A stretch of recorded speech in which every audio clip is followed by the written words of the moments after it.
Hola, buenas, Reinaldo. Creo Buenas que ya tardes. estamos, Hola, hola, Paz, ¿cómo están? creo que ya estamos transmitiendo en directo. Ha aparecido ya el cartelito, así que bueno, buenas tardes. Eh, Bienvenidas a otra sesión más del seminario del área de investigación en estudios de arte, ciencia y la tecnología del Departamento de Artes y Humanidades de la UAM Lerma. Aquí la presentación formal. Hoy tenemos como invitadas al colectivo Interspecifics a 3 miembros, porque nos falta alguno, pero luego ellas nos hablarán un poco de cómo se organizan, de quiénes son, cuántos son y en fin.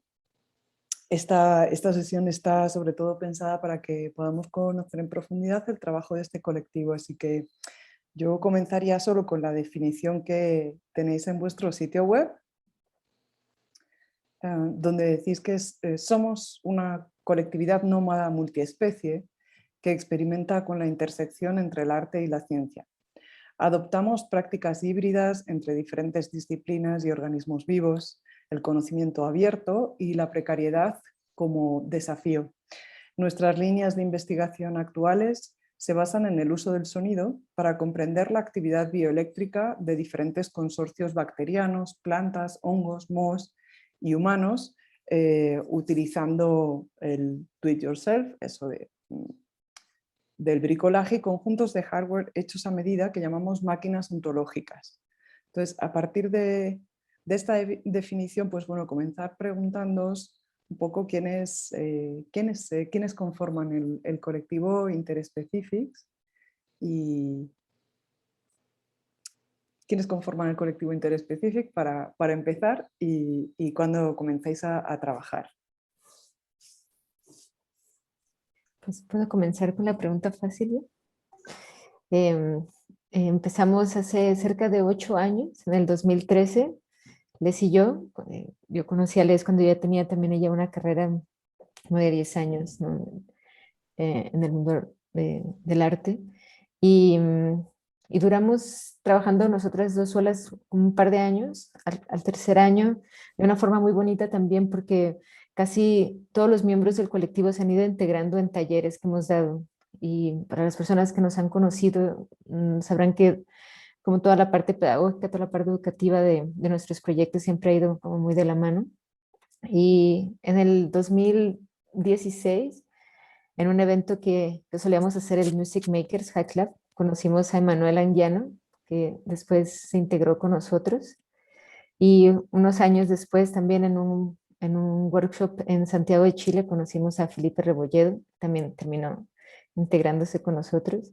Y así en diferentes otros talleres hemos conocido a otras personas, y para el último proyecto ya estamos trabajando 8 personas juntas, que incluyen a Carles Tardío, ahí está en toda la foto, Nicole Slickurt, Alfredo Lozano y Mariana Pérez Maropeo, que, que se encarga también de la investigación. Entonces, on and off, vamos como armando equipos dependiendo de los diferentes como proyectos que traigamos, y los vamos como, em, sí, como armando a medida de las necesidades de cada uno de los proyectos.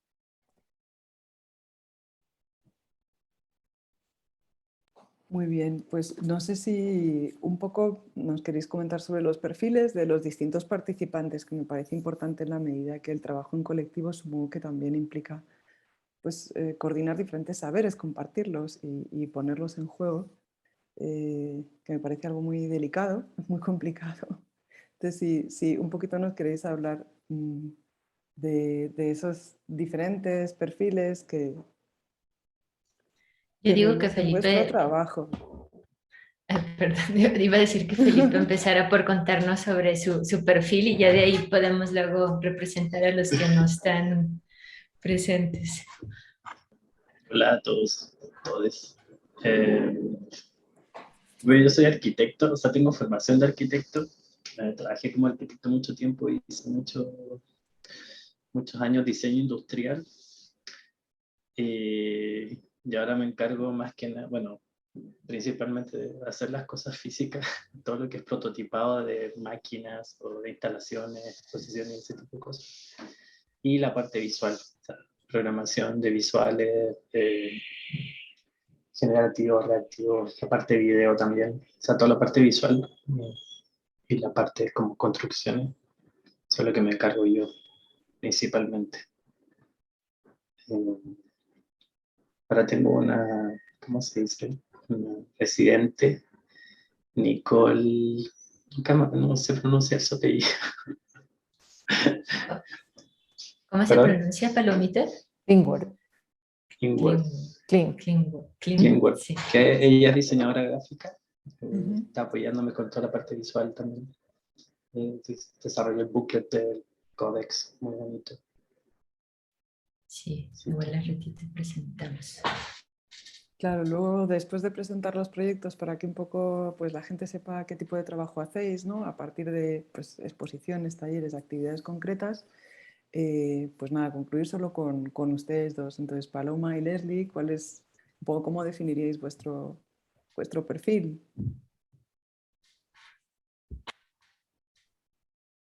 Tú primero, Palomita. Yo en realidad soy comunicadora, soy más como gestora cultural. En realidad como el clic que yo vi se hizo como en el momento en que nos conocíamos tenía muchísimo que ver como con unas preguntas personales en realidad que siempre hemos discutido, a veces van muchísimo más allá de la formación y como formación formal, como más formal, aunque suene súper redundante.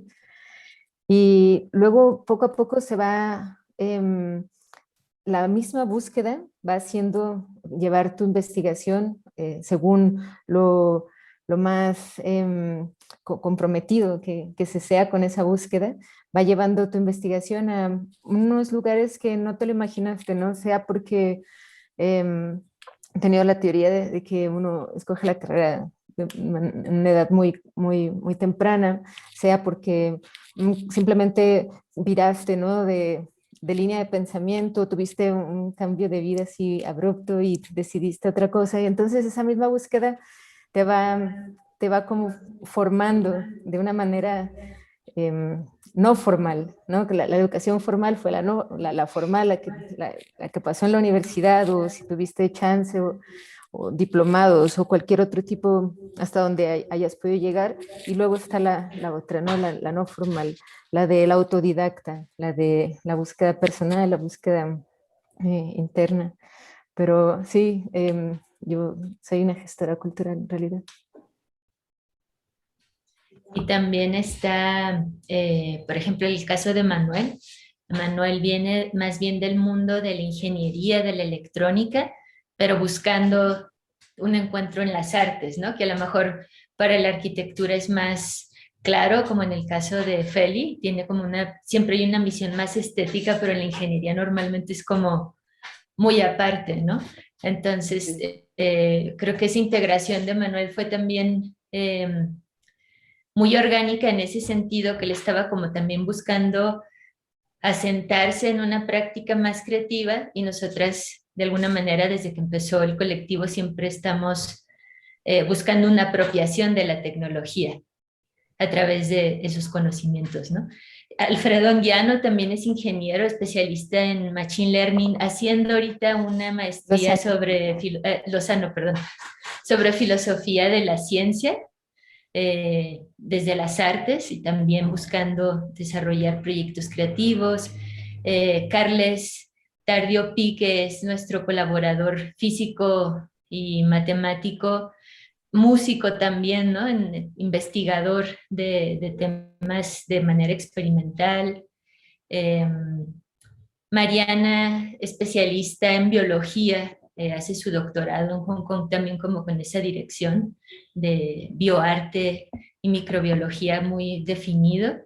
Ni como practicante de diseño, la residente ahorita del colectivo. Y yo vengo de un proceso más autodidacta que está cimentado como en la búsqueda de las artes electrónicas, y también podría decir que del contexto de haber crecido en los 2000 en Tijuana, ¿no? Que es en sí mismo es una escuela en términos culturales, ¿no? Que hasta ahora puedo también como entender como tal.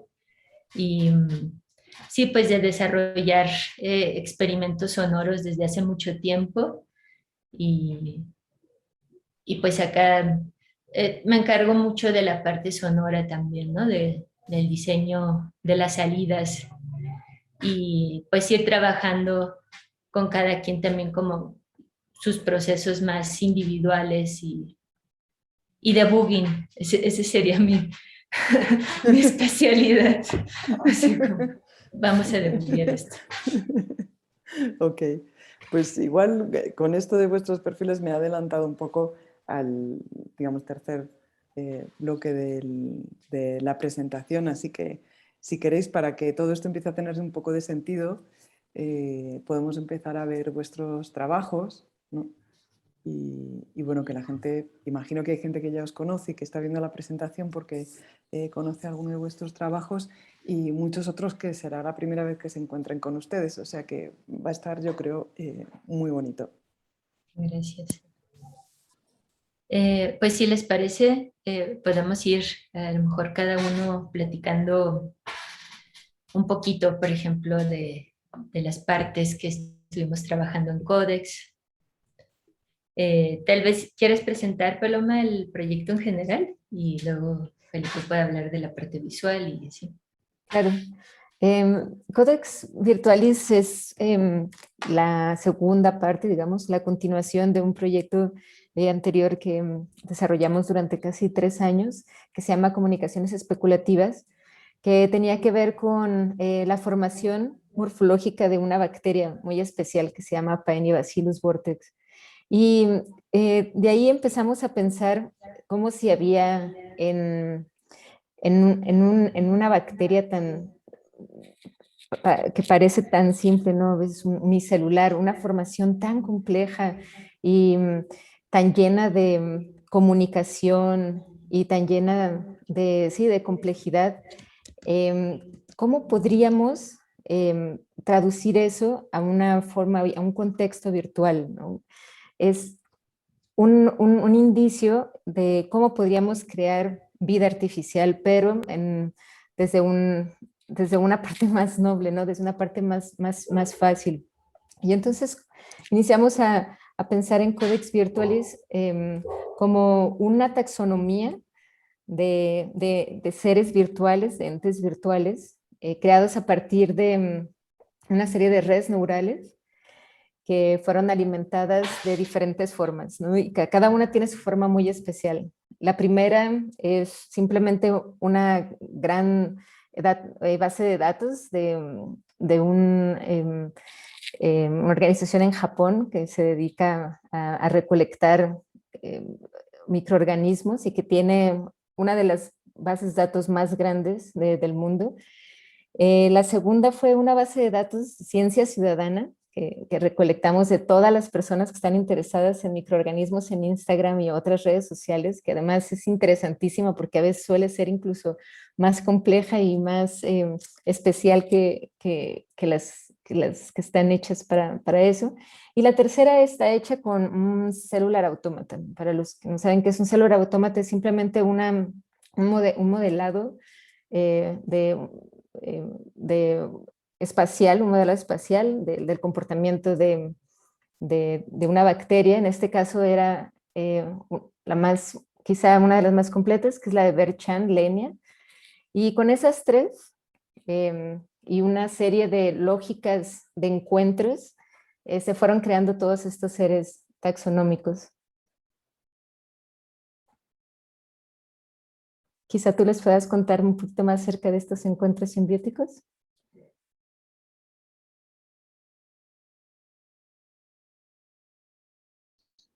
Estás muteada.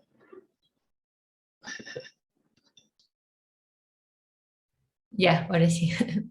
Hay una parte que tiene que ver con la cooperación, no solamente a nivel de especies, como nos podemos inspirar del trabajo de Lynn Margulis y las teorías de la simbiosis, pero traspolar eso hacia una cooperación algorítmica. Entonces, en Codex hacemos este primer ejercicio donde utilizando distintos tipos de algoritmos de inteligencia artificial, de machine learning, de detección,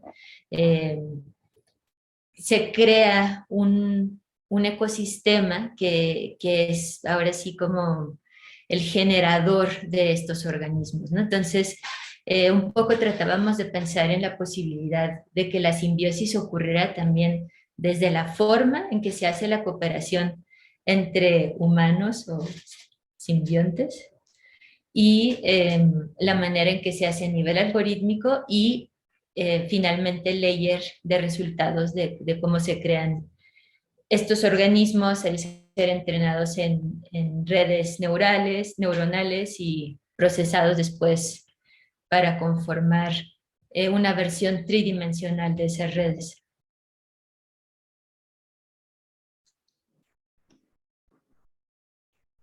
Y tal vez Felipe pueda platicar un Sí, poquito de la bueno, parte 3D. o sea, el resultado, o sea, la exposición, o sea, lo que pusimos en el ARS, porque este proyecto fue desarrollado en una residencia con el SETI y el ARS Electrónica, constaba de 3 paneles. El primer panel es este que estamos viendo acá en el video, que consta de un organismo 3D, su código genético y su nombre. Todo esto generado a partir de los distintos procesos de los que habló Leslie anteriormente. Un segundo panel que correspondía a las grillas, a las taxonómicas, que es este que estamos viendo acá, donde se podían ver todas los distintos resultados que arrojó la red. Bueno, las tres redes, o sea, Naro, la japonesa, Lenia y Agua. Y un tercer panel que era el que controlaba todo, o sea, todo el recorrido de los paneles, que era una taxonomía completa de todos los organismos que desarrollamos en el periodo de la residencia. Y ya no recuerdo bien cuántos eran, pero a ver. Vamos. Entonces, bueno, que es un mapa tridimensional de los organismos, aquí está, donde están, dependiendo de su posición en el espacio, en la posición que tienen en la red neural, y de acuerdo a eso se va navegando, se selecciona uno y se va cargando las distintas otros paneles. Esta es una representación pixelada del organismo que vemos después desarrollado en 3D en los otros paneles.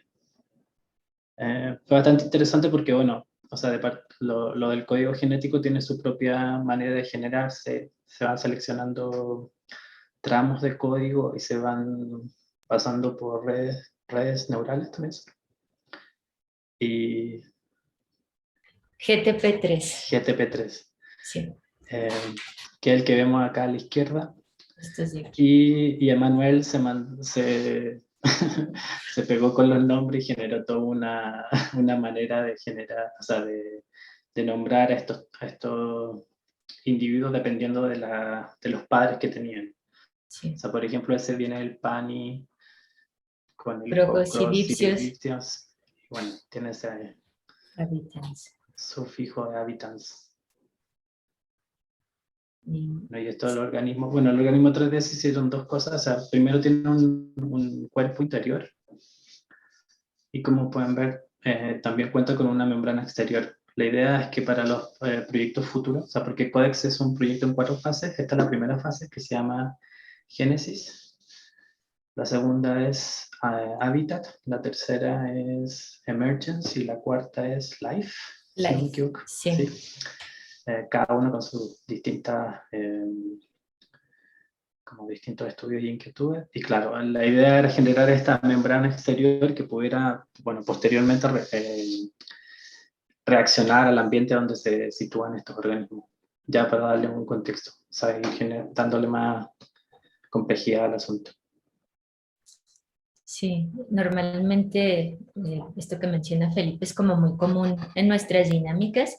Los procesos son de largo aliento así normal, son 2, 3 años. Es muy raro que, pues, que hagamos algo así como en pocos meses y lo dejemos. Siempre hay como esta inquietud de que puede seguirse desarrollando, y en este caso, pues, este primer generación de códex nos llevó 6 meses la preparación de las librerías, de los frameworks con los que estamos trabajando.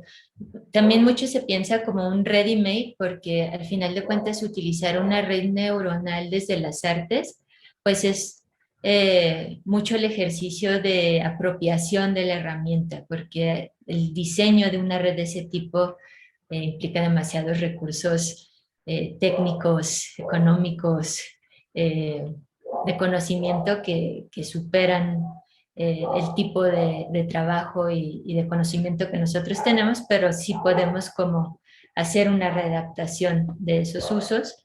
Y en este caso, pues bien inspirado en la simbiosis, en la simbiogénesis, en la biología de herencia, cómo se van transfiriendo características, eh, simulando esta relación con la transferencia horizontal de genes, pero desde estas redes neurales que nos permiten hacer style transfer y lograr algo, pues, cercano de alguna forma. Y acá tenemos aire. Aquí hay un errorcito, pero no le hagan caso. Y aire es una colaboración con el World Resources Institute de México, en colaboración con la doctora Beatriz Cárdenas del Departamento de Calidad del Aire. Y justamente esta es una investigación que ya tiene un tiempo, antes de que se hiciera la versión 3, desde 2018. Se han trabajado distintas iteraciones de esos proyectos, de este proyecto en específico, y es la posibilidad de utilizar datos provenientes de estos sistemas de monitoreo del aire, analizados a través de Machine Learning, para crear un sistema de patrones que nos permita componer audiovisualmente con esto. Voy a mostrarles la página y a lo mejor Felipe les puede ir mientras empiezo platicando de la parte cómo se hizo el diseño visual de esta pieza.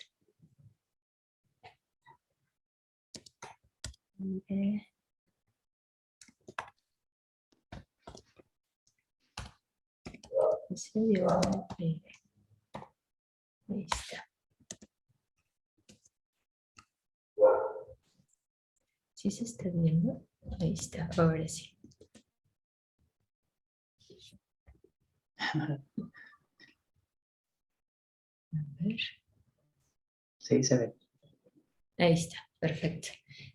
Por ejemplo, es la ciudad de Bogotá, que es en términos audiovisuales es la primera pieza. Se compuso una pieza sonora inspirada en 3 contaminantes y sus variaciones durante las horas más bajas y las horas pico de contaminación. Voy a poner un segmentito para que lo puedan ver.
les recomiendo muchísimo que entren a la página aire, es in-lab.cc diagonal aire B3, porque cada uno de estos videos tiene una duración de aproximadamente 10 minutos y es mucho más pues pausada la experiencia si lo ven en su momento. Y bueno, Quizá algo sí. interesante de decir sería que van a ir viendo una línea de investigación en muchos de los proyectos que tiene que ver con cómo darle materialidad a los datos a través del sonido, por ejemplo, como en este de aire, cómo darle materialidad física a algo no existente como en Codex.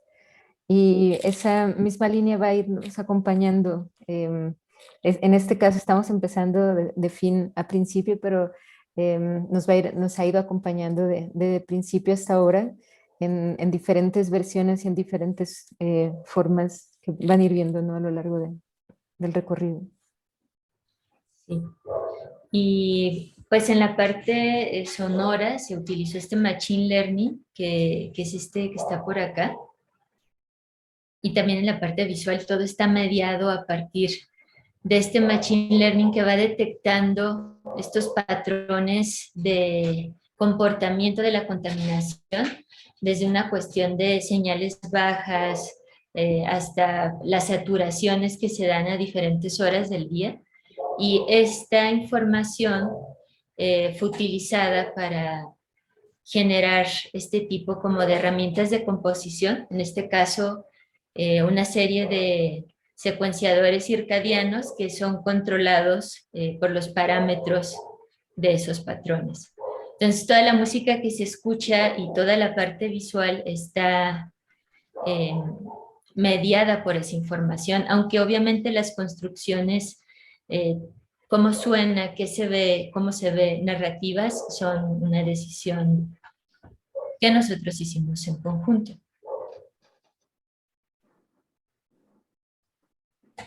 ¿Qué más? Y el disco, así, Feli, por favor. No, nada, quiero, o sea, como un dato anecdótico, como son los datos contaminantes, o sea, son los datos de los contaminantes. Cuando desarrollamos Ciudad de México, todavía no era cuarentena. Entonces los datos eran de una forma, y cuando empezamos a desarrollar esto, ya estaban todas las ciudades en cuarentena y los datos se fueron al carajo, por decirlo así, porque todos los contaminantes bajaron. Entonces tuvimos que recalibrar todo, porque lo que habíamos compuesto no funcionaba, porque los datos no respondían, o sea, a lo que teníamos como previo. O sea, sí se notó por la cuarentena. Tuvimos que acomodar ahí todo, sí, porque los datos eran completamente distintos. Y sí bajó mucho, o sea, sí hubo una diferencia en ese periodo. Fue bastante notorio.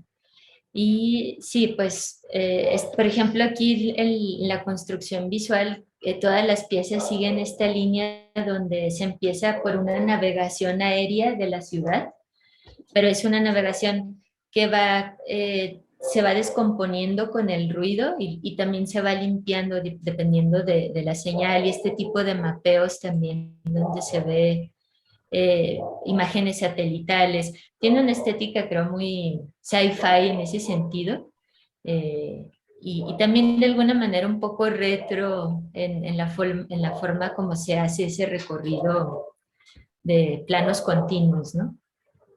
Sí, termina la última, bueno, los últimos 3 minutos de cada video son más o menos como ya súper abstractos, o sea, ya es completamente datos y abstracción completa.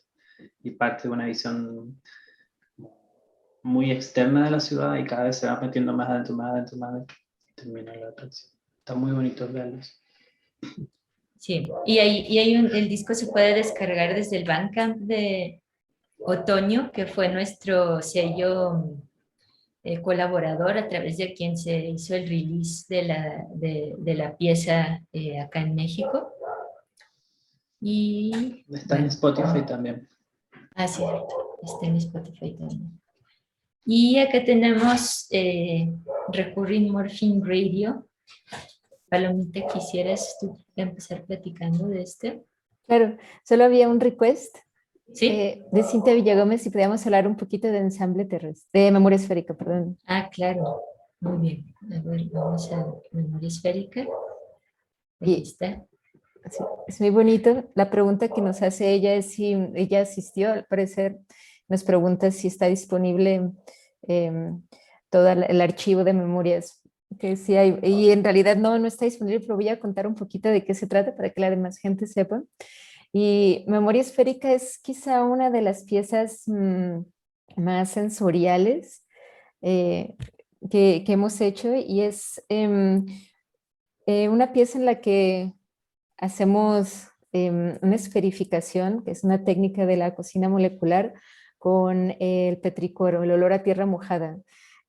Solíamos contar cuando hacíamos los tours en el museo que era como una máquina de memorias, porque en el momento en que la esferita llegaba a tu boca y soltaba ese olor, porque aparte fue una invitación de Iván Dez a una exposición llamada Memoria Olfativa. Entonces nosotros decidimos atender el tema de ese aparato sensorial desde una forma distinta, porque resulta que nosotros también olemos con la laringe. Entonces la laringe forma como una parte fundamental en todo el proceso olfativo y luego termina en el hipocampo produciendo recuerdos. Entonces nosotros quisimos atender a ese llamado con esta pieza Memoria Esférica, en la que las personas, según llegaban, veían la destilación en vivo de la tierra mojada, ahí hacerse unas esferas, ¿no? Por medio de una maquinita, una impresora, una bioimpresora, se formaban estas esferas y las recibían en una cuchara y básicamente las comían, ¿no?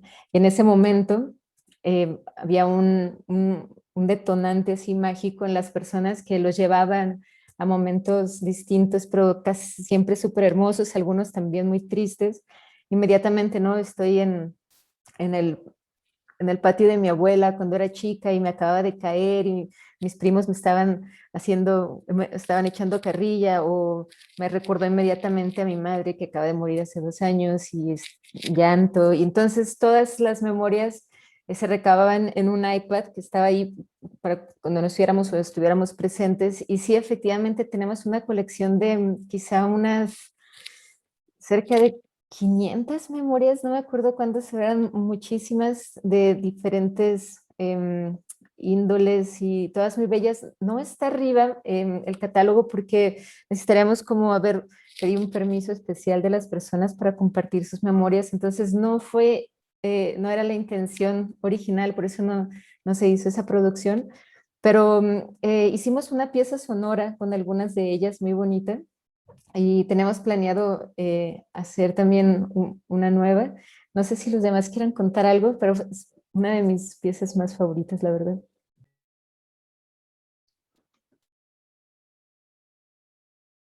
Como anécdota también, que el proceso de llegar a la esfera, a la dimensión precisa que debía medir la esfera, que es así como medio centímetro, un poquito más grande, es como una bolita de caviar realmente. Bien, como 4 milímetros. 4 milímetros, gracias. Y antes que eso hicimos una versión como de un tipo de pastel japonés que es una esferita también de gelatina y era demasiado grande y la textura no era correcta. Entonces, fue un proceso yo creo como de 1 año muy largo entre encontrar la fórmula para que el destilado tuviera el sabor específico, hacer la esferificación, que en este caso es un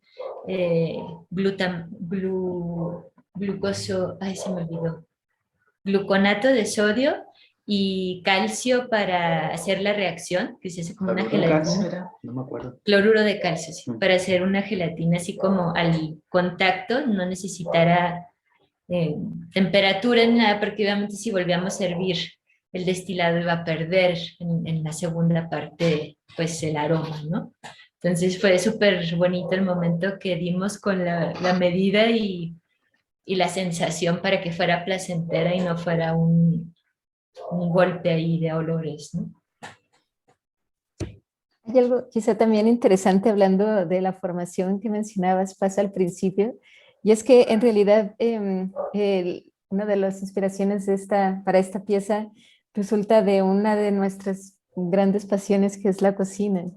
Y la esferificación era también como un poco una inspiración de la cocina molecular de Ferradrian y de Jordi Roca, ¿no? Que tiene también un postre que tiene como uno de los ingredientes principales la tierra mojada. El petricor, ¿no? Que es la inspiración del olor. Y bueno, el espacio se pensó así para que fuera el diseño como de un laboratorio, y la mesa tiene como un diseño, pues es un tipo como de carpintería Un oriental puzzle. también, ¿no? Es un puzzle, o sea, no tiene ni un clavo, solo Sí. está ensamblada y se mantiene sola. Pero Y funcionaba pues sí, perfecto, tenía su lavadero, tenía su parte con el destilador, después la impresión, después su lavado. claro, como una isla auto... Sí, era bastante curioso porque en realidad autosostenible. transformamos la sala del museo como en un laboratorio. O sea, esa era la idea. Y se nota, o sea, cuando tú entrabas tenías ahí todo el proceso muy transparente, todo. Entonces, sí, estuvo bonito. Muy Sí. bonito. Una amiga curadora nos preguntaba, cuando le platicamos la pieza, si nosotros creíamos que la gente iba a querer comerse la esferita. Y nosotros fue como, claro. Y el día de la inauguración pasó algo muy bonito, que se empezó a correr la voz de la pieza, entonces terminó una fila afuera del museo, porque la gente empezó como a avisarse que fueran a probar eso. Y fue súper extraño porque hasta llegaron los de, ¿cómo se llama? Guardia Protección Civil. civil. De Protección Civil, y detuvieron, Cerraron la como pieza. cerraron la pieza. No cerraron la pieza porque si no cerraran el museo. Porque ya se había convertido en peligroso, ¿no? Sí, ya era La un cantidad de problema. gente. Pero bueno, eso era en términos de la memoria histórica, para que Sí. estaba preguntando. Gracias, Cintia, por tu pregunta. Y Recurring Morphine Radio, que era la línea cronológica, es la pieza que sigue de aire. Pues esta fue una pieza que nos comisionó el Haus del Kultur del Welt a través de la curadora Suri María y Detlef Victor, para el festival que se llamó La Desaparición de la Música. Y para esta pieza pues quisimos hacer un ejercicio de crítica sobre el tema de sobreconsumo y sobreproducción o homogenización de la música, causado como un efecto del uso de los algoritmos de recomendación y en plataformas digitales. Entonces, es un sistema que se retroalimenta de esa información, se entrena utilizando la música más escuchada, lo que nos arrojan sus redes de consumo, y de ahí se va haciendo una señal que se transmite de forma continua, que va deteriorando la cualidad musical de esas como generaciones que está haciendo la inteligencia, y va produciendo un continuo de ambiente, de ruido, que al final la verdad termina siendo bastante hipnótico, si uno es como le gusta este tipo de sonoridad más espectral. Voy a compartir la página. Sí, hay algo súper interesante del proceso que se vio conforme la repetición, ¿no? Es una de las principales inspiraciones en esta pieza fue el I Am Sitting in a Room de Alvin Lucier, que Alvin Lucier se sienta en una silla y empieza a repetir la frase I am sitting in a room una y otra vez, hasta que el mismo, la reverberancia, ¿no?, espectral del mismo espacio se va uniendo a la grabación una y otra vez, hasta convertirse en sonido, ¿no? Y entonces esto se encuentra en el discurso de Recurring Morphine Radio, porque dependiendo de la cantidad de veces que esa música se haya escuchado, dependiendo del dato de mayor escucha, es la recurrencia en la red neural, ¿no? Que se da. Entonces, un mismo sample puede haber sido entrenado durante tantas veces que al final se vuelve a convertir en ruido. Se vuelve a convertir, ahorita les enseñamos un pedacito, pero se vuelve a convertir en como un ruido espectral muy interesante que recuerda muchísimo, ¿no? al trabajo de I Am Sitting in a Room, de otra forma, una forma más virtual de nuevo. Sí, de hecho aquí hay unas visualizaciones de las primeras muestras y de las muestras como más ya procesadas que podemos escuchar para que se den una idea de ese proceso de transformación que ocurre. Y otra vez esto pasa en el llamado espacio latente de una red o de una serie de redes neurales que están generando estos samples y este sonido de forma artificial. Un segundito, creo que es más fácil si les comparto esto desde Vimeo. Ah, ahí está.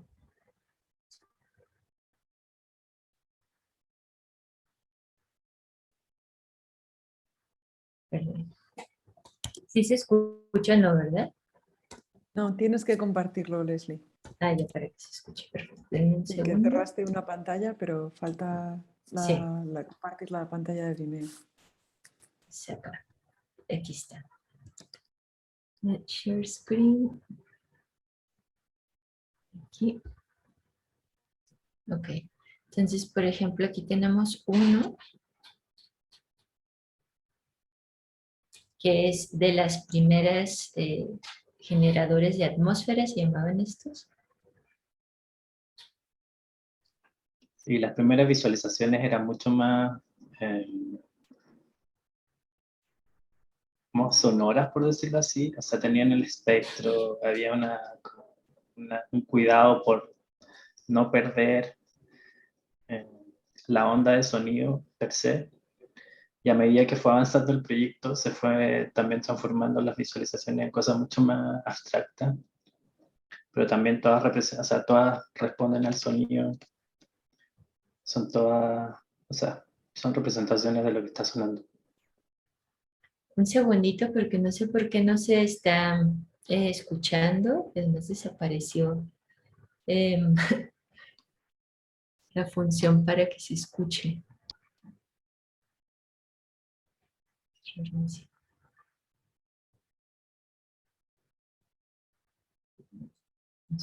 Aquí está.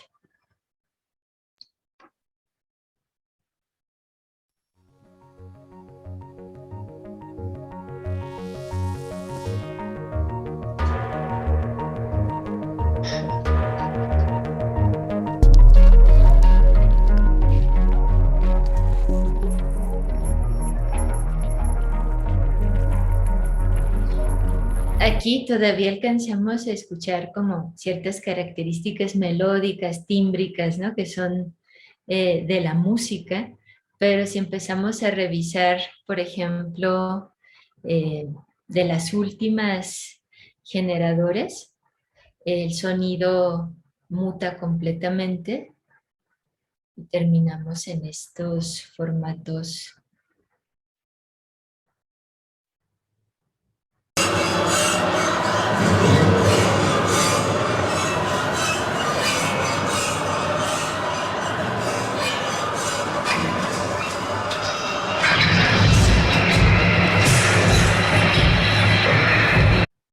Ese es uno de los más deconstruidos que aparecieron entre los ejercicios, y hay otros que son más, por ejemplo, este de acá, que guardan todavía sus características, pero ya llevado a un espacio más cercano de la electrónica experimental, como el noise y el drone.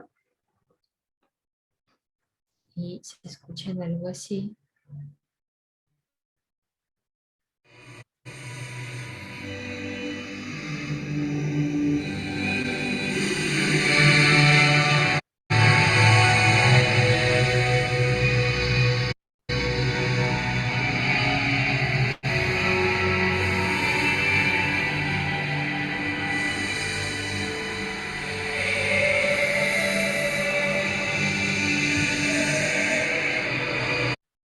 Y bueno, aquí es también esta cuestión de reconocer la agencia subjetiva de las inteligencias como también creadoras de este tipo, ¿no? de subjetividad sonora y artística, y el ejercicio de tener el continuo, porque también fue un proyecto que se hizo durante la pandemia, entonces de alguna manera es como muy apocalíptico, ¿no? Está sonando esta estación donde ya no hay humanos, o sea, hay como unos imaginarios ahí que me han compartido personas que escuchan la radio por esa sensación nostálgica que les produce el escuchar esa señal y el imaginario de quién hizo ese sonido y de dónde viene o por qué está ahí, ¿no? A lo mejor deberíamos dejarla sin información y que sea simplemente así como el canal perdido en internet que tiene una transmisión ahí rarísima, quién sabe de dónde viene. Y es que ese interés también tiene una genealogía que ahorita no estamos viendo porque otra vez venimos como de fin a principio, pero esa genealogía tiene que ver con el otro, ¿no? Como nosotros y el otro que fue mutando hasta quizá darnos cuenta de que no hay tal cosa como un otro, ¿no? Pero esa búsqueda estaba también puesta no solamente en organismos, sino en la misma máquina, ¿no? Como agente colaborador. Y entonces, obviamente, existían todas esas preguntas, ¿no? ¿Cómo quitarnos a nosotros de en medio de ese proceso para dejar surgir lo que tuviera que surgir, ¿no? Ya fuera con los microorganismos, ya fuera con la máquina. Sí. Una última acotación. El sitio cuenta con una base de datos donde están todos los samples disponibles que se generaron. Entonces, si están, o sea, pueden usarse con Creative Commons para lo que deseen. Así que es una buena base de datos. Es bastante interesante cuando la máquina trata de cantar, Sí. porque canta, pero bueno. Canta Entonces, a su manera. canta a su manera, pero es bastante interesante. Y nada, la base de datos, la verdad es que es bastante entretenida escucharla. De Pueden hecho, la descargarla. voy a compartir. Qué bueno que recordaste de esto. Aquí está. Les Sí, vamos a dejar igual el link. Aquí está. Ese es el database. Y pueden armarse un este. usuario, pueden armar listas de reproducción, están clasificadas por tema. La verdad es que es bastante interesante. Sí, y aquí mismo lo pueden escuchar también. Para la gente que esté también interesada en utilizar redes neuronales o de inteligencia artificial, están también compartidas las herramientas que utilizamos para esto, que son básicamente 3 redes neuronales de generación de sonido sintético y pueden ser utilizadas también con esta base de datos o con otra base de datos que tengan Sí. interés. Y bueno, ese es como, fue interesante porque nos hizo regresar al Internet, la pandemia en ese sentido, como antes de esto estábamos trabajando justo con la memoria esférica, ¿no? Que fue nuestra última pieza física, pero nos llevó mucho tiempo ese desarrollo, son unos desarrollos como muy, muy cuidados cuando tenemos que hacer cosas en el espacio físico, y esto fue así como, bueno, si vamos a estar en internet, pero ¿cómo, no? Y ya terminamos sumándole otra capa más de medios analógicos de alguna manera, como la radio, ¿no? O el concepto de la radio. Entonces tiene ese juego como interesante. Y comunicaciones. Bueno, igual yo puedo como platicar un poquito el intro. Este proyecto es igual un proyecto que duró desde 2017 más o menos, y está enfocado como en la idea, o la pregunta como inicial era si es posible crear otros canales de comunicación no lingüística, en este caso con las bacterias.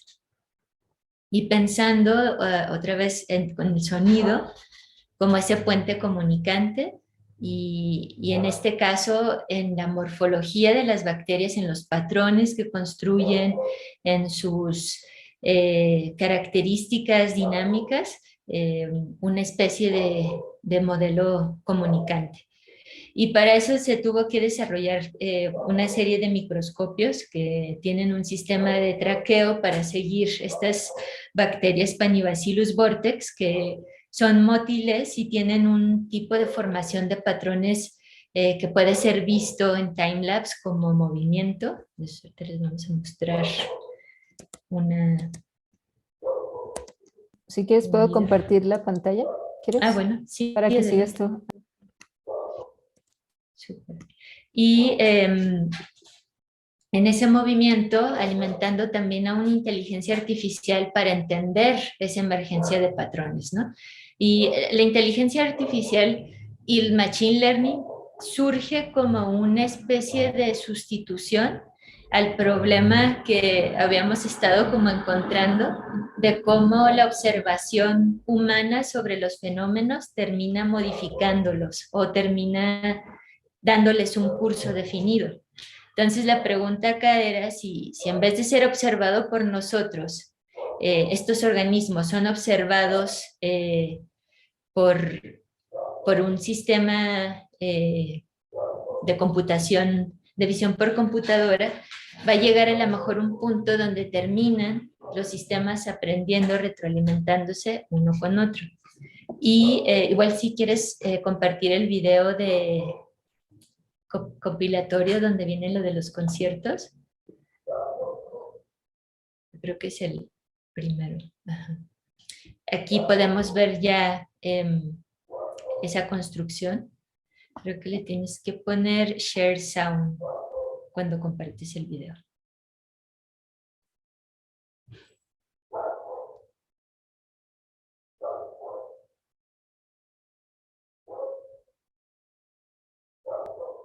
Ahí está.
Bueno, igual les platicamos un poquito.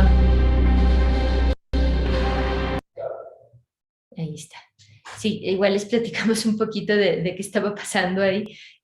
Básicamente es esa dinámica, ¿no? De construir el microscopio, que ¿cuántas versiones se hicieron del microscopio? ¿Como 4? 4. 4 versiones completamente documentadas, una versión metálica, la versión final es de hecho de madera, ¿no? De triple. Es lo mismo para mí, de madera triple. Muy cercana a una impresora, justamente, ¿no? Como la estabilidad y el formato del diseño. Y con ese sistema y la ayuda de nuestro amigo Fernán Federici y de Juan Keimer, microbiólogos de la Universidad de Católica de Santiago de Chile, ellos nos presentaron a la bacteria que aparece ahí, ¿no? El Panibacillus, y nos dedicamos por un tiempo a registrarla, a sacar timelapses, y luego a procesar esa información, analizarlo a través de estos diferentes sistemas de computer vision para entender esos patrones. Y al final hay una versión de ese proceso donde de hecho, a través de un tipo de elevación 3D, se entra al espacio y se pueden ver las dinámicas de flujo energéticas dentro de estas colonias de bacterias. Entonces es un proceso como bastante completo en el sentido de desarrollar la herramienta, generar la base de datos, la investigación, producir los programas para el análisis y terminar haciendo una composición, un acto en vivo con ese material. ¿Cómo vamos de tiempo, pues? Es muy bien de tiempo, apenas acabamos de terminar 1 hora. Nos queda otra hora más, o sea que con mucha tranquilidad.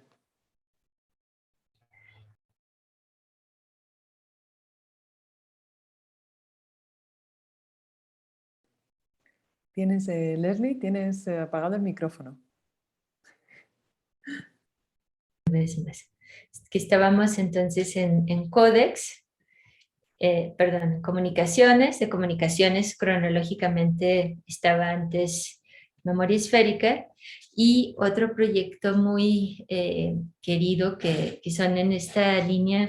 Si se fijan, hasta aquí hemos hablado un poco de estos intereses que son muy comunes en el colectivo, la microbiología y la comunicación interespecies, y esta dimensión de lo sensorial, de la percepción, que tiene que ver más con una idea que importamos de Brasil, que es este concepto del tecnochamanismo. Fabiana Bojorquez y toda esta comunidad de la UFRJ, que tiene que ver con ese cruce, ¿no?, de tecnologías occidentales y tecnologías ancestrales, por así decirlo, y el ensamble terrestre es uno de esos ejemplos como muy definido. No sé si alguno de ustedes quiere compartir algo sobre el ensamble. Bueno, quizá que... perdón, Sergio. No. Bueno, lo que hace el ensamble es una pieza que se comisionó para Exteresa, ¿no? Creo que fue Exteresa. Y lo que hace es sonorizar los datos del Sismológico Nacional. Y esta fue una pieza que se desarrolló como 1 año después del temblor, si no me equivoco, más o menos. Sí, fue 1 año después del temblor. Entonces fue una pieza que producía bastante impacto, por decirlo así, cuando era vista, cuando la gente se da cuenta de lo que está escuchando. Y la verdad es que el sonido de los teponaztle funciona perfecto. Sí, aparte que el teponaztle es un tambor ceremonial que representa la feminidad, de hecho, en distintos grupos, pero principalmente la cultura mexica lo usaba de esa manera. Y un poco como que la idea era animar estos teponaztles con la propia actividad de la Tierra, que era esta transducción de los datos del Sismológico Nacional, que si bien no son en tiempo real, terminaban funcionando también como un score de cómo se iba activando el ensamble. Y el Exteresa era fue un espacio ideal para esta pieza porque la caja acústica que producía le daba a los teponaztles una calidad como líquida de lluvia en la manera que se activaban en el espacio. Sí, el orden también están orientados con los puntos cardinales, los 4. Sí. Y bueno, también Exteresa está chueco, o sea, el edificio está inclinado, entonces todo eso sumaba a la experiencia, la verdad. Sí. sí era una pieza fuerte en ese sentido de experimentar, pero también muy sutil y muy en esta idea de animar un objeto a través de la tecnología, pero otra vez dejándole expresarse con el sonido como puente. Quizá podamos ver esta pieza en relación también a Sinfonía del Río, porque son como unas piezas hermanas en algún sentido. Hermanos. La primera fue Sintonía del Río, fue una invitación del Ministerio de Cultura chileno a participar de unas residencias que tenían de creación artística en algunas ciudades de Chile. A nosotros nos tocó una ciudad bellísima que se llama Valdivia, al sur de Chile. Nos tocó trabajar con cerca de 50 niños que colaboraban, participaban en la creación, ¿no?, de esta pieza y ellos tenían la preocupación de la contaminación en sus ríos, ¿no? Valdivia es una ciudad que está entre muchos ríos grandes en el sur de Chile, es una zona bellísima y su preocupación principal era esa, ¿no? La de qué estaba pasando con sus ríos, siendo que tenían además una edad como muy corta, pero escuchaban las historias de sus padres. Y junto con ellos hicimos la conceptualización de esta pieza que se llama Sintonía del Río, que es una pieza ritual que saluda al río, ¿no?, a través de recibir su agua, que es en esta parte, es una pieza simbólica obviamente, en la parte más alta de la instalación, hay agua del río y esta agua se va esparciendo o va pasando por una serie de 20 cultrunes, me parece que eran 20 si no mal recuerdo, que es un tambor ceremonial mapuche, y 12. 12, perdón, conforme iba pasando por el agua, había todo un sentido simbólico de regenerarse, ¿no?, a través del sonido, a través de la frecuencia rítmica, de un entrainment rítmico, sonoro. Entonces, años después, cuando regresamos, esto fue en el 2017, cuando regresamos a México, nosotros regresamos de Chile el día 16 de septiembre del 2017 y el día 19 de septiembre fue el temblor. Entonces, fue lo que nos marcó ese año, cambió además por completo, ¿no?, como el curso de la vida aquí en la ciudad. Entonces, decidimos hacer en un modo muy similar, ¿no?, al ritual que nos proponían los niños en Valdivia. Quisimos también hacer el ensamble terrestre y ese fue el resultado, ¿no?, con los datos del Sismológico Nacional que estaban representados en estos teponastres, ahora como transferido a nuestra cultura. Y la verdad es que súper hermoso en los dos casos. El sonido es solamente mecánico de todos los electrónicos que hay detrás y de los tambores, y termina siendo una experiencia acústica muy hermosa. En el caso de Sintonía del Río, muy ruidosa; en el caso de ensamble terrestre, muy sutil. Por eso casi siempre se expone en lugares cerrados, sí mismo, porque el teponaztle tiene este toque, ¿no?, como mucho más sutil, pero estas dos piezas, digamos que tienen también esa relación discursiva, muy personal también. Y de la idea de lo ritual, ¿no?, que es un interés también de reapropiación del animismo, pero no en su reducción lingüística, de considerar algo como oculto, no comprendido, no parte de la modernidad, sino más bien como la mística que hay detrás de eso. Y aquí hay un pequeñito ejemplo de cómo suena.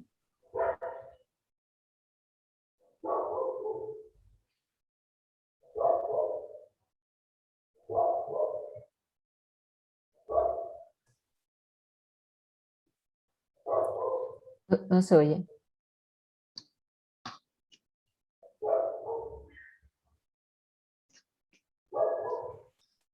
No es el barrito.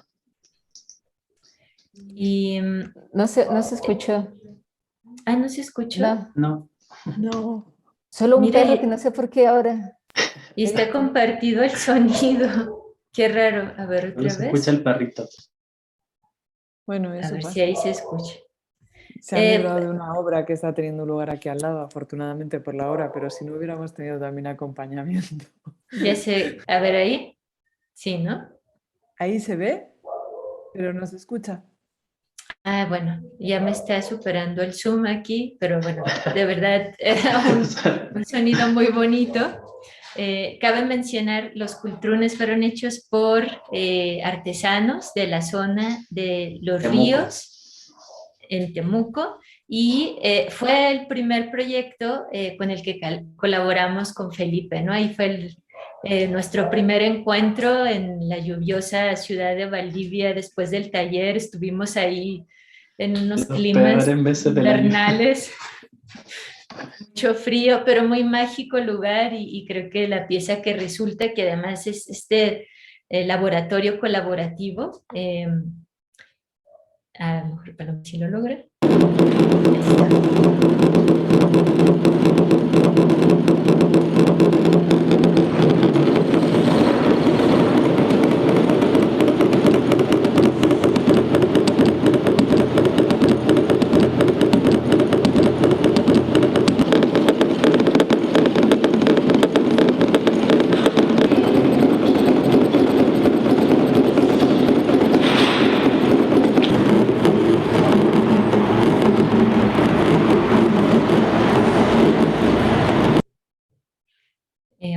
Una cosa que fue como muy importante para esta pieza es que nos reunimos con la Lonco de la comunidad mapuche de la región y ella nos contó sobre, le preguntamos sobre algunos de sus rituales para saludar justamente eh, a la naturaleza, ¿no? Y nos contaba que ellos nunca hacen el mismo ritual y que de hecho no tienen un cancionero, que no hay así como una canción del río o una canción del agua, sino que simplemente siguen como su intuición en el momento y su única regla es el 4x4, los 4 cardinales, los 4 elementos y a partir de eso improvisan.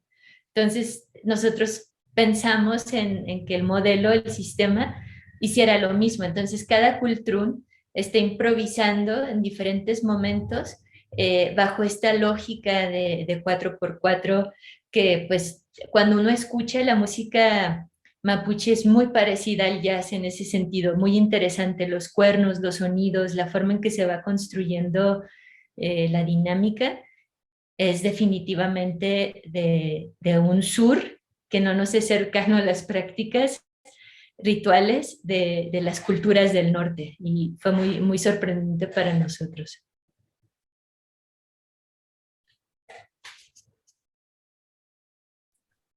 Hay por aquí una A ver. preguntita que a lo mejor sería bueno atender. Y nos pregunta Fernando Monreal si al referirnos de nuestro trabajo nosotros solemos emplear el término investigación artística. Y si podríamos explicar a qué se refieren cuando empleamos este término y qué es lo que distingue la investigación artística de cualquier otra práctica que no lo es. ¿Tú quisieras empezar, tal vez?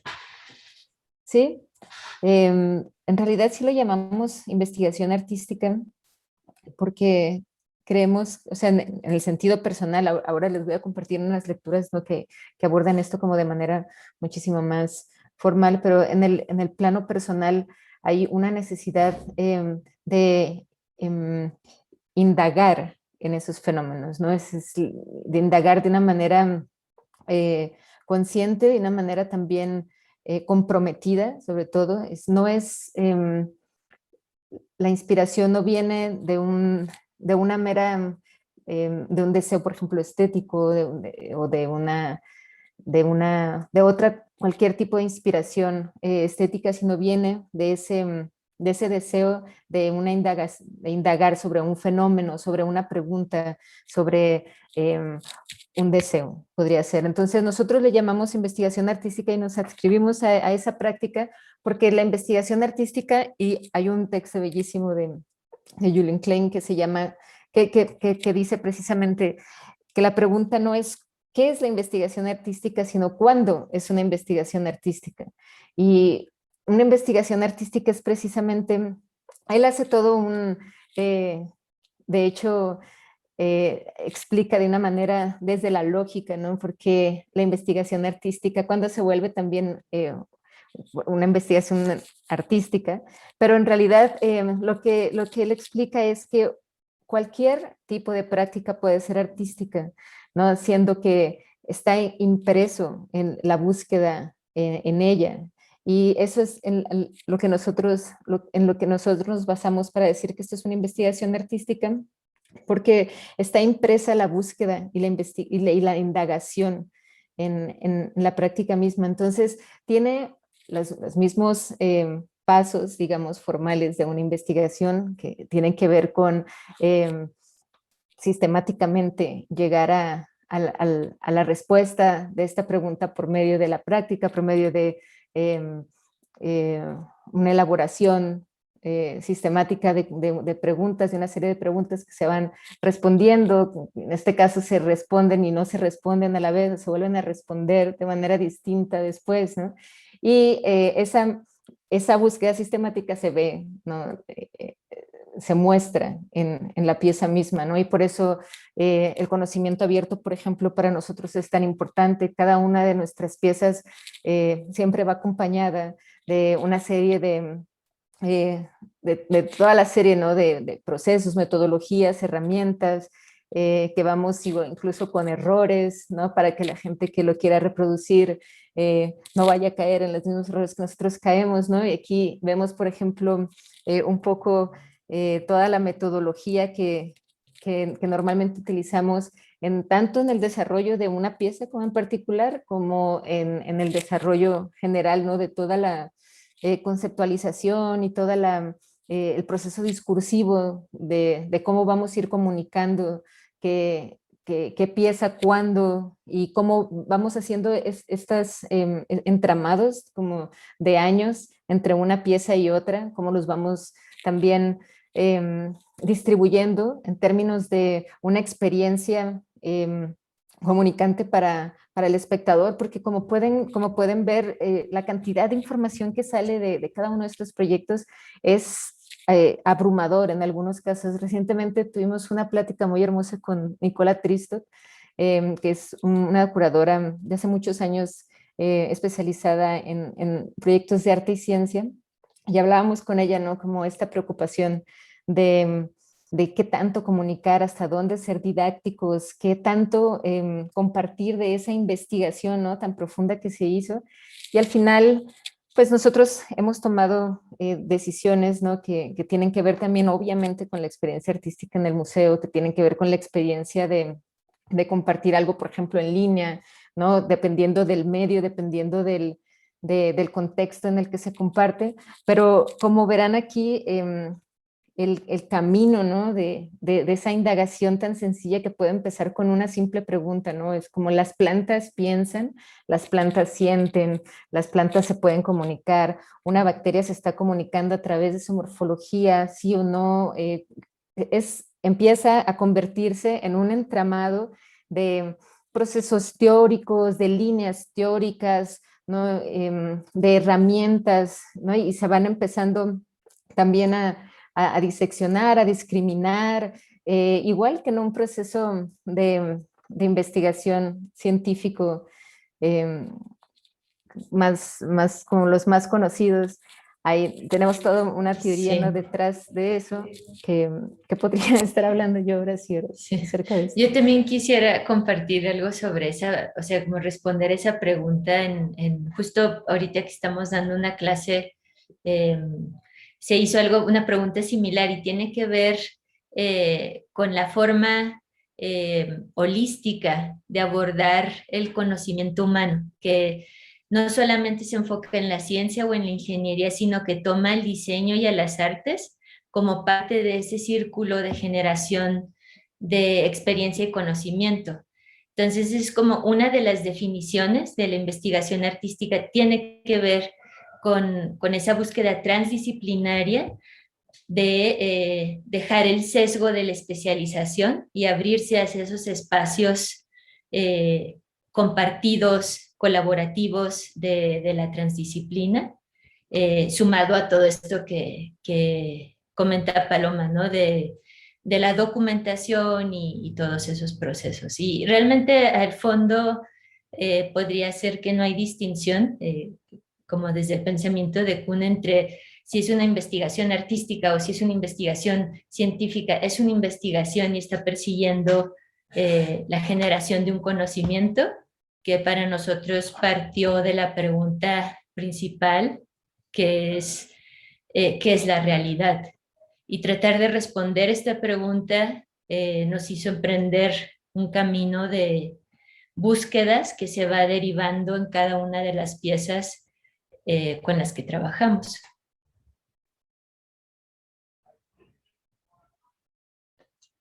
Esa sería nuestra interespecífica definición de ese tema. Quizá yo solo agregaría que si bien somos muy, o sea, somos muy metodológicos, muy clavados en estudiar, el hecho de que nos metemos donde no sabemos también nos da cierto grado de libertad, porque no estamos, no estamos limitados a la, no sé, como a las paredes que se ponen, no sé, ciertos investigadores más academicistas, como más enfocados en esa área, porque como venimos desde una parte donde no sabemos nada, de todo es nuevo, es mucho más fácil como mezclar cosas, independiente que quizás para, no sé, ciertas ciencias sea un poco incorrecto lo que estamos haciendo. Podemos tomar ese tipo ¿cómo se llama? De licencia, por decirlo así. Encontrar cosas como, mezclar cosas que probablemente un científico no haría porque está prohibido, no sé. No sé Bueno, que es lo que el tiene la método. especialización, ¿no? Ujú. La especialización, la Sí, formación disciplinar Los en el límites campo. mismos justo. que existen. Les Pues, compartimos por ahí la lectura. Está en inglés, mil disculpas, no les hemos encontrado en español, pero por ahí está. Sí, muchas gracias, Paloma. Pues justo para el bloque final, las dos últimas partes, o bueno, esta estructura muy laxa que habíamos planteado para la sesión de hoy tiene que ver con esto. Entonces, si quieren, ya que con la pregunta de Fernando se ha abierto, ven, aquí está Mónica, porque obviamente esta cuestión es algo que interesa mucho no solo al área de investigación, sino al departamento, en la medida que la licenciatura en Arte y Comunicación Digitales, pues claro, intenta incentivar este tipo de producción de conocimiento que incluye una parte de investigación de corte científico importante. Entonces, si queréis, abrimos al comentario la parte de procesos, ¿no? De procesos de trabajo que están detrás de las piezas que hemos visto. Y Mónica, ¿tenías una pregunta, un comentario? Sí, si me permiten hacerla presencialmente. Bueno, primero, muchísimas gracias porque sus piezas son hermosísimas. Yo le agradezco a Paz que haya traído al seminario, de que los haya traído al seminario. La verdad es que es un agasajo siempre escucharlos. Pero sí estamos como haciéndonos muchas preguntas en el seminario donde estamos todos nosotros, que además también somos como interdisciplinarios, ¿no? Y a mí, bueno, tengo miles de preguntas, pero a partir de la pregunta que hizo favor de hacer Fernando, este proceso de, digamos, de investigación artística, como ustedes le llaman, de indagación o de proceso creativo,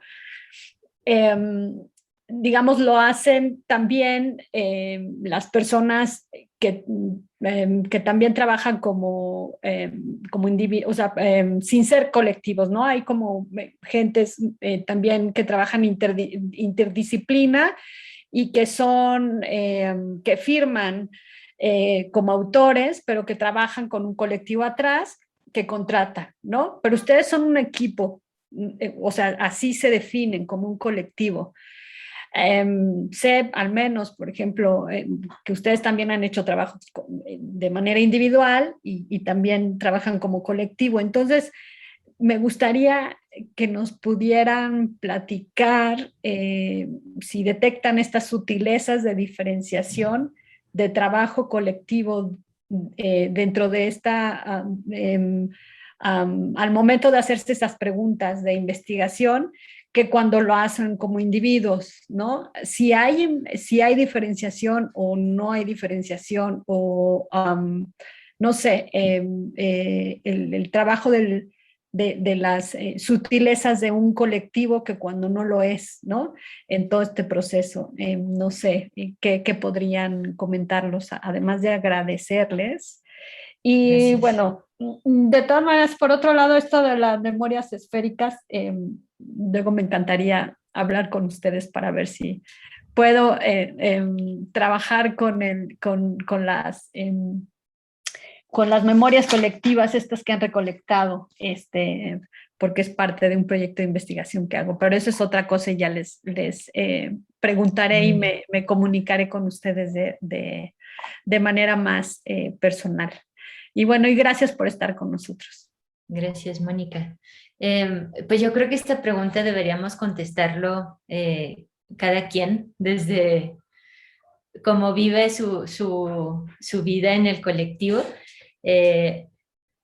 Para mí definitivamente es un proceso, es una forma artística en sí mismo el hecho de la conformación de los colectivos. Y creo que tiene que ver también con esta idea, estas formas nuevas del pensamiento científico inspirados en la biología, de que no hay individuos como tal, hay colectividades unificadas ambulantes. El simbionte es la suma de muchos otros organismos que lo hacen funcionar. El tema de la microbiota en el estómago, que son 2 kilos de bacterio, ya no sé cuántos, que trabajan de manera colaborativa para poder mantenernos vivos. En ese sentido, para mí, la colectividad es un resultado casi genético de una forma de expresión humana, ¿no? Sumamos las capacidades de todos, las formas de pensamiento de todos y tratamos desde ese lugar distribuir no solamente las tareas, sino también los intereses, porque a veces las preguntas a lo mejor no están todas compartidas, pero una vez que están afuera son de todos. Y hay un proceso de apropiación de esas preguntas y de cómo se va desarrollando y cómo se van respondiendo.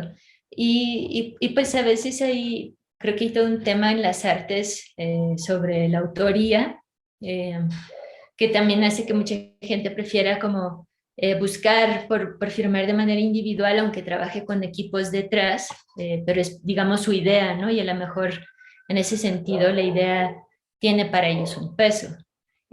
Para nosotros las ideas ya son, ahora sí que del espacio común, son bienes comunes, simplemente los estamos utilizando para desarrollar estos procesos. Y cuando yo trabajo individualmente son más bien mis espacios subjetivos, producir música, hacer cosas que no hay muchas preguntas detrás, hay más bien como una urgencia, una necesidad de hacer como más creativa. Entonces creo que en ese sentido el colectivo para mí en términos de creatividad es el espacio donde se hacen las preguntas más profundas y más complejas y se hacen en compañía. Y el individual es donde pues ahí me pongo como a jugar y a ver qué, a llorar mientras estoy tocando o algo así.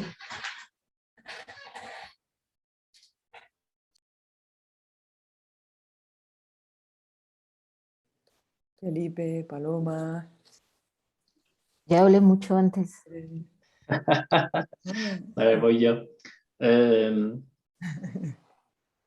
No sé, personalmente para mí lo del colectivo, creo que uno se mueve más rápido.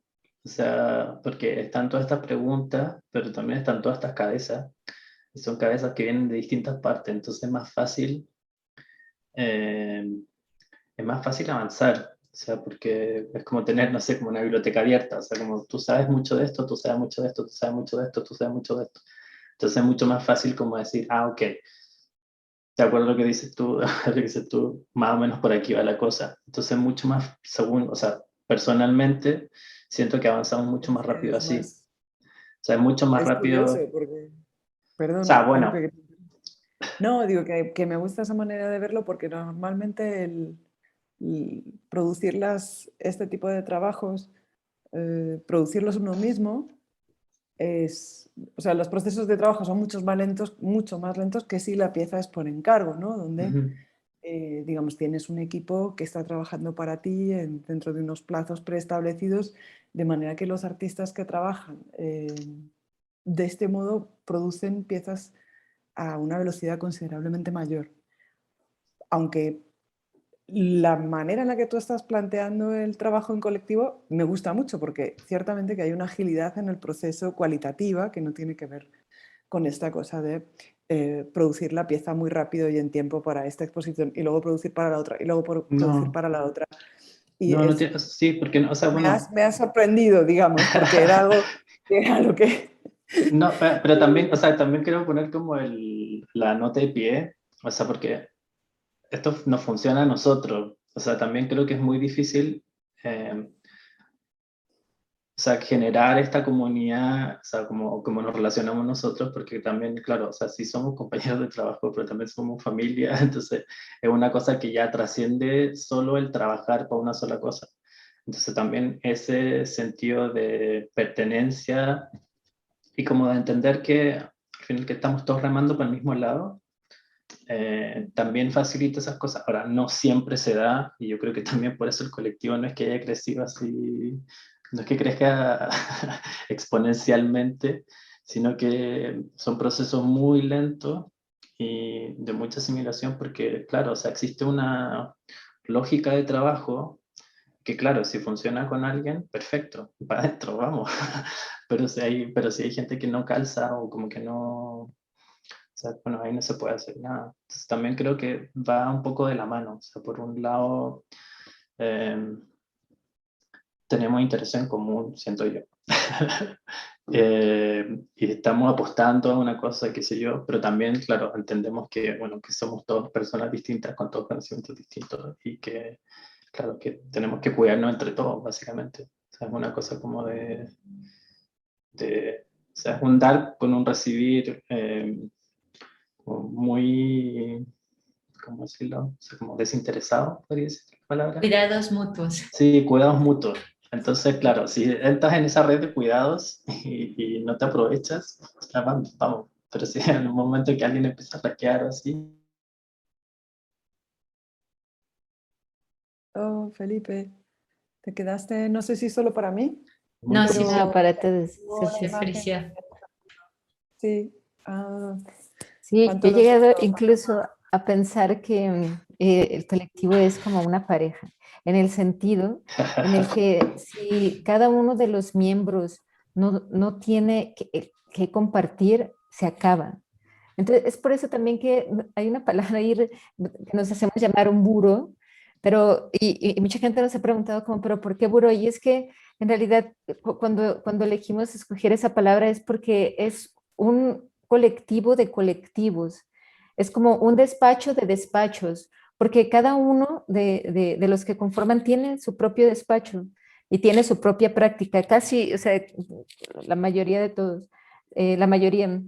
Entonces, es esa práctica, ¿no? De donde se viene, ¿no? De lo que uno trae en el bagaje, que uno trae, lo que uno quiere compartir, que es lo que precisamente se comparte en la misma metodología. Entonces, en ese sentido, contestando a la pregunta de Mónica, sí es súper distinto, es como un proceso, pero quizá resultante, ¿no? Porque la práctica personal, conforme se va llevando a cabo, va dejando muchísimos frutos y son esos frutos precisamente los que se pueden compartir, si no, realmente no hay nada que compartir.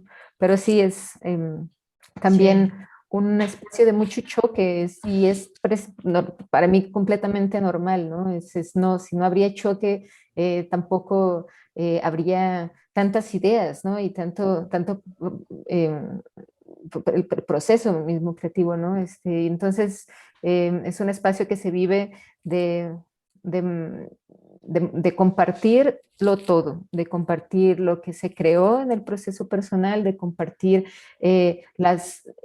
los encuentros y los desencuentros en ese compartir ideas y en negociar al final, ¿no? Una salida la que se vea representada desde menor o mayor manera en otros casos, la visión personal de cada quien. Sí. Y, como dice Guattari sobre la necesidad de la subjetividad para poder conformar justamente la colectividad, ¿no? Tenemos que ser muy uno cada quien y luego venir y compartir esa extrañeza, esa individualidad de cada uno y pues se da la suma.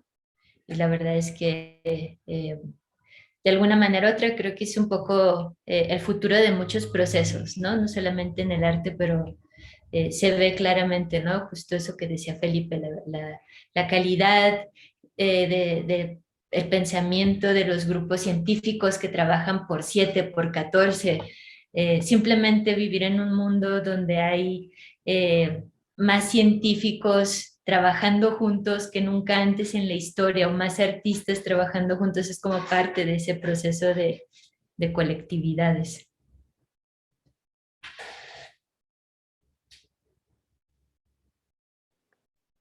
No sé Muchas si- gracias, preciosa. Sí, como muy buena reflexión, pero quizás comentarle a Felipe que también la ciencia no es tan cuadrada como se piensa, ¿no? Porque si, o sea, si fuera cuadrada tampoco evolucionaría, estaríamos pensando que la Tierra es plana, ¿no? Y No, obvio. No, sí, justo yo por ese sentido, a mí me da digamos, risa.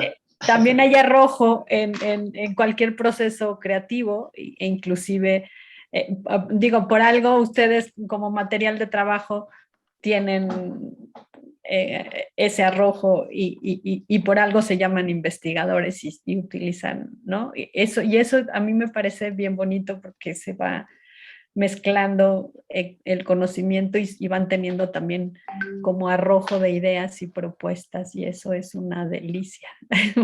Bueno, nada más, ya me callo. Gracias. Solo acotar que en ciertos círculos de artistas somos muy científicos y para los científicos somos muy artistas. Entonces, para variar, estamos al medio, Sí.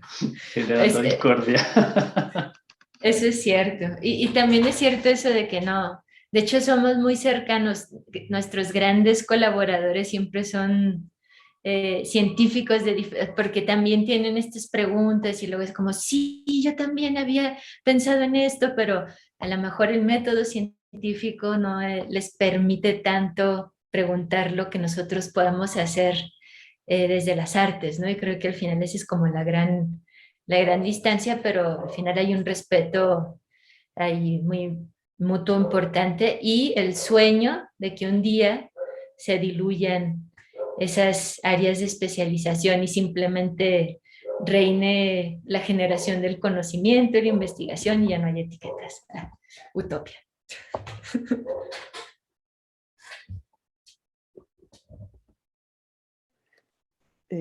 Pues yo de la utopía voy a pasar a un aspecto muy, muy de la realidad concreta, que es el económico. A ver qué os parece.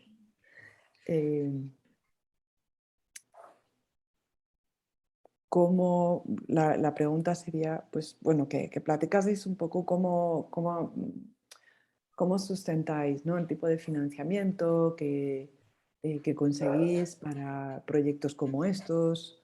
En general, si trabajáis más con fondos públicos o con fondos privados, porque hay, en fin, toda la diversidad, ¿no? De fuentes de financiamiento que prácticas de este tipo pueden encontrar, y eso pues, a través de vuestra experiencia con Interespecífic, ¿no? Que es... Sí. Esa pregunta es muy interesante y quiero como, por un lado, darle mucho crédito a una perspectiva que Paloma ha desarrollado desde el principio, que es pensar en un modelo de autogestión que nos permita ser sustentables. Y eso tiene que ver mucho con los estudios previos de gestión cultural que hizo Paloma y que como que generó distintos modelos y al final le tocó cuando empezamos el colectivo que había un modelo vivo que de hecho no era como teórico sino presencial que podía como explorarse, ¿no? Entonces, en ese sentido siempre ha sido un modelo híbrido donde sí hemos participado de apoyos. De hecho, en este momento hay un apoyo para desarrollar la segunda etapa de Codex, que Codex, como decía Felipe, se fundió con la residencia de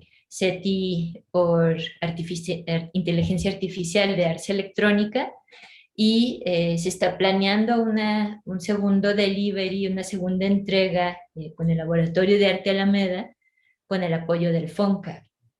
Y así también hemos tenido apoyos de universidades como la Bauhaus o de fondos privados que han coleccionado piezas. En el caso de Chile también el SECREA se llama, si no recuerdo mal la organización, que es una organización, SECREA, que es una organización del Consejo Nacional de la Cultura y las Artes de Chile.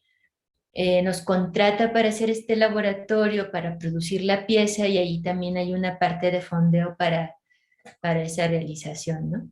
Y sí, pues es un formato muy híbrido que a veces también involucra trabajar con otros artistas que necesitan apoyo para desarrollar su tecnología o ciertos procesos en el cuales nosotros como equipo entramos en una labor muy práctica de especialistas de ese tipo de tecnología. De asistencia, digamos, asistencia técnica a la producción de obra, ¿no? De otros artistas. Y realmente es algo que disfrutamos mucho, es interesante porque trabajamos con otras cabezas también, pero ahorita afortunadamente tenemos tanto trabajo de nuestro propio desarrollo que tenemos que enfocarnos en esa parte, ¿no? Y pues hay otros formatos, no sé si tú quieres platicar de eso, Paloma, como las partes más de la obra y así. Estaba tratando de buscar un diagramita que siempre teníamos, pero creo que se quedó en la otra computadora, pero ahí se veía como, es bonito porque empezó el diagrama como el sueño, ¿no? Y luego poco a poco se fueron llenando como esas secciones, pero más o menos estaba toda la sección de becas y financiamientos, todo lo que podríamos que es más o menos lo que ahorita sería como un 70% de todo el financiamiento que tenemos, y luego había todo como un plano más emprendedor, ¿no? Que tiene que ver con todo los talleres que damos, que son como normalmente anuales, ¿no? Ahora estamos preparando, precisamente este año paró, pero estamos preparando ya para el 2020 toda una serie de talleres que involucran a la mayoría de los participantes y que cada uno tiene un modelo, ¿no? de remuneración distinto dependiendo de las horas que tiene cada uno de los talleres. Hay también, por ejemplo, ahora toda una planeación en venta de obra que también tiene que ver con las personas que participan, ¿no? en ciertas obras, y de ahí ya un poco más como en términos del mercado del arte, ¿no? Que ya es otro juego también distinto.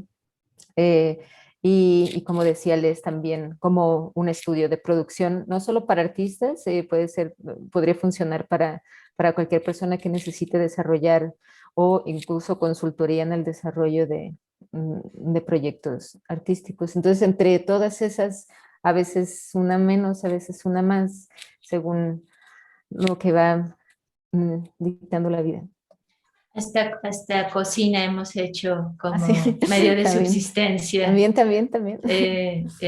Así como un proyecto pop-up de cocina vegetariana en Chile y hay muchas ideas, es como que no discriminamos la creatividad, sino que más bien lo vemos como parte de esa experiencia, ¿no? De generar procesos creativos y de subsistir de esos procesos.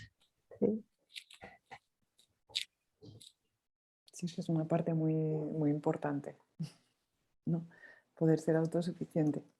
Y ¿qué os iba a decir? Yo esperaba que hubiese más preguntas del público porque ya nos queda muy poco tiempo y aunque hemos integrado tres preguntas en la plática, no sé si por ahí nos puede ayudar Adrián para ver si alguien tiene alguna pregunta antes de concluir, porque quedan 15 minutos y yo creo que pues, prácticamente si nadie tiene una pregunta, yo tendría una de cierre para, bueno, cubrir el tiempo que tenemos. Y bueno, Claudia tiene una pregunta muy sencilla, dice,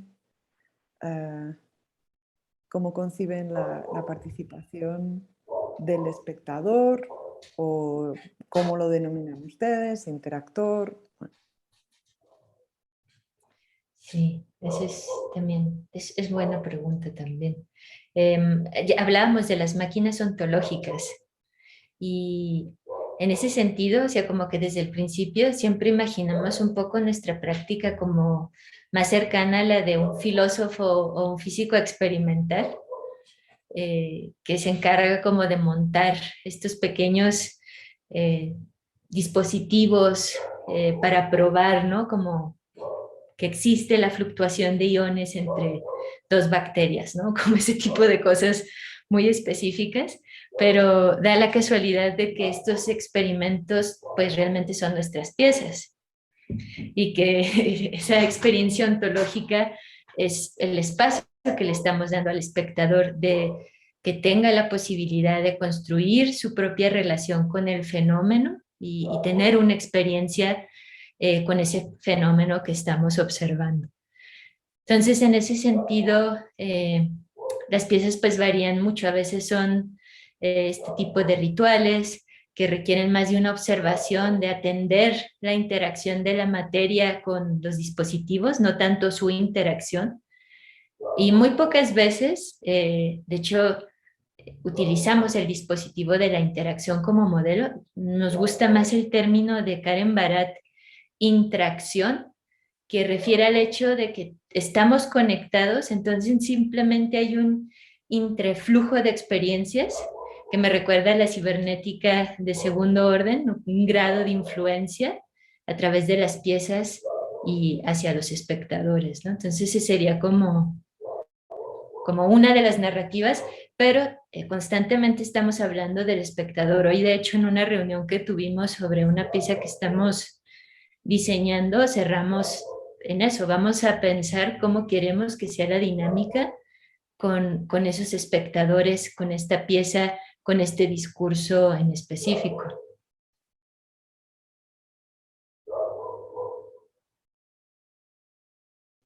Y no sé si, bueno, si queréis agregar algo más a la respuesta que ha dado Leslie a la pregunta de Claudia sobre la concepción del espectador y tal. Si no queréis agregar nada más, ya veis que estoy como acelerando, ¿no? Que es una cosa espantosa, pero como soy muy... Digan algo, muchachos. No soy una gran presentadora, no creo valgo que- para este oficio. Si quieren comentar algo más o damos paso a otra pregunta que tiene. Creo que es importante también, o sea, no sé, es algo que siempre nos estamos preguntando, es como si estamos logrando dar a entender lo que queremos dar a entender con las piezas.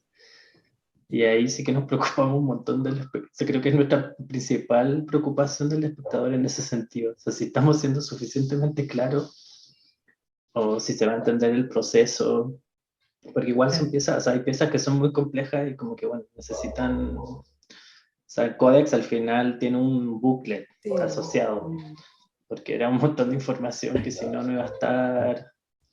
o sea, no iba a estar ahí presente y no se iba a entender. Entonces, creo que...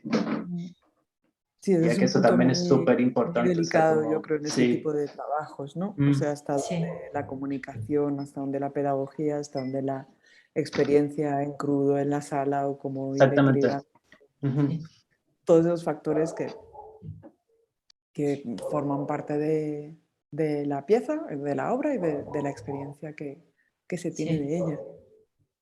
Sí, y como decía Paloma, o sea, cuando hablamos con Nicola Triscott, una de las cosas que ella nos comentaba en su experiencia como promotora de arte y ciencia y este tipo de cruces es que llega un punto donde simplemente no se puede hacer más esa pregunta y se tiene que ir en una dirección donde tu intuición te dice, así es esta forma de presentar esto y tiene que ver también con grados de sinceridad y de transparencia en el proceso, porque creo que como no estamos queriendo imponer nada, más bien es un compartir nuestro propio asombro con el otro, hay un espacio de sinceridad. ¿Es correcto? ¿No es correcto? No lo sabemos, pero mira, entonces ahí como que se quitan unos pesos también de en medio, ¿no? De esa relación de definitivamente no todo el mundo lo va a entender, pero también cada quien va a tomar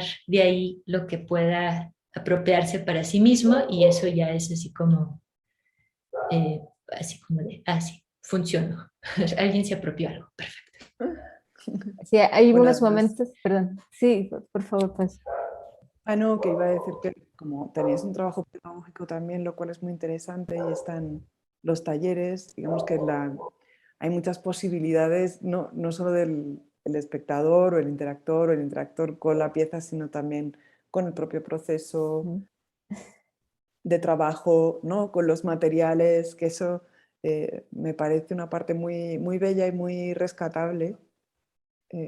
No sé si rescatable no es la palabra, pero destacable, sí, Sí. de vuestro trabajo. Eso que dices de los talleres, creo que es bonito porque nosotros pensábamos mucho que era una cosa muy situacionista el espacio del taller, que te permitía experimentar la pieza desde ese lugar. Entonces, no sé si todos estén de acuerdo con eso, pero hay un espacio de tensión en el taller que de repente te hace entrar en conflicto, luego en choque, luego te das cuenta que sí funciona y lo puedes hacer funcionar y luego ya emerges así como en la victoria de que salió el proceso, ¿no? Entonces, ahí hay como una Y que redención. además le resultó como muy familiar a alguien, ¿no? Porque están estos momentos bellísimos en que alguien se acerca, y siempre cuento esto, después de una charla o después de un taller, y es que, ¿verdad? ¿Verdad? Es que llevo años pensando esto mismo, pero nunca lo Así. había escuchado. ¿Verdad que es cierto? Mira, traje a mi novia para decirle, ¿verdad que siempre te estoy contando de esto?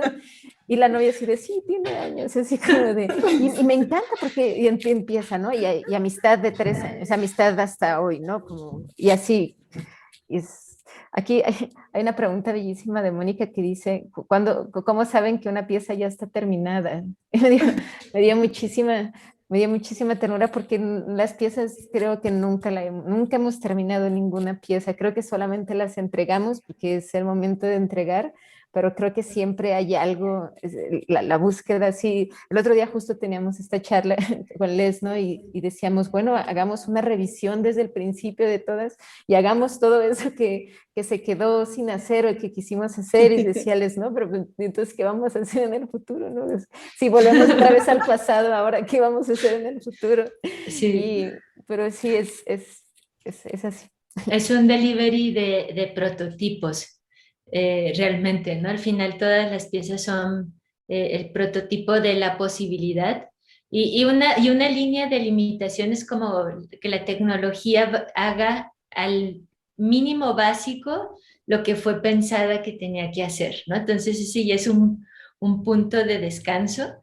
Y yo lo sé súper bien porque yo empecé pintando y cuando pintaba tenía ansiedad porque no sabía cuándo acabar una pieza. Era como, si acaba en esto que encontré que está muy interesante o me sigo a lo que se suponía que tenía que hacer. Entonces eso era así como, ansiedad, y aquí no hay eso. Aquí es como, lo siento, pero todavía no imprime la bolita. Entonces no se ha terminado, aunque esté ahí el armatoste de la impresora, si no tira la bolita de 4 milímetros perfectamente esférica, esa pieza no ha sido terminada.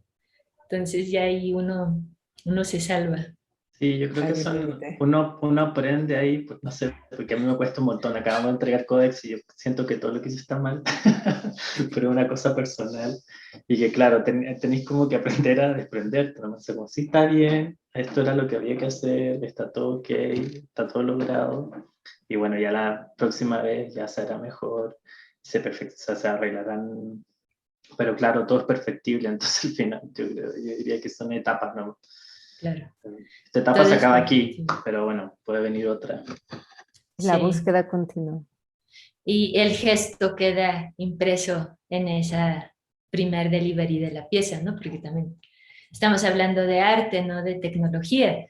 Si fuera solo tecnología, pues hay un beta 1, el alfa, la versión primer concreto y hay un montón de formas de nombrar los deliveries de la Nombrar las tecnología para fases saber ajá, en dónde vas, ¿no?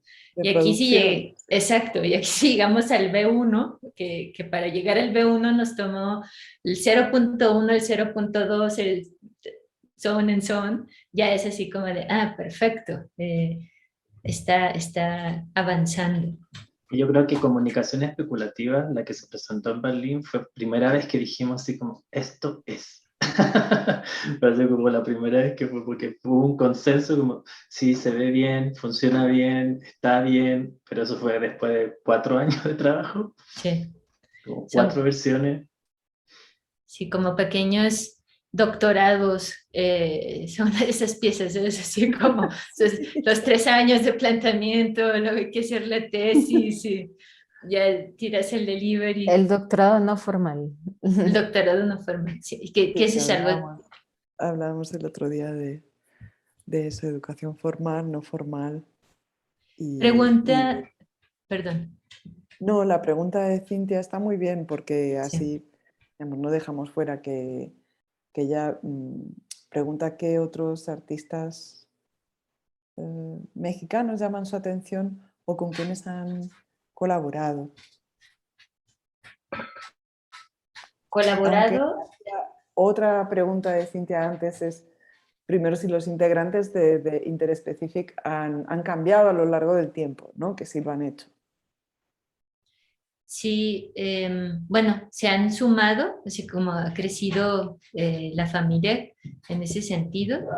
Y hay un colaborador que es uno de mis mejores amigos que empezó con nosotros también como colaborador, Tiago Gersan, que realmente Tiago viene de Astrovandalistas, ¿no? Con Astrovandalistas hicieron muchos proyectos y con Interspecifics colaboró en topologías del deseo y en algunos, y siempre está ahí al tanto de los procesos, ¿no? Siempre está como alimentándose como de, ah, ¿en qué va las inteligencias artificiales?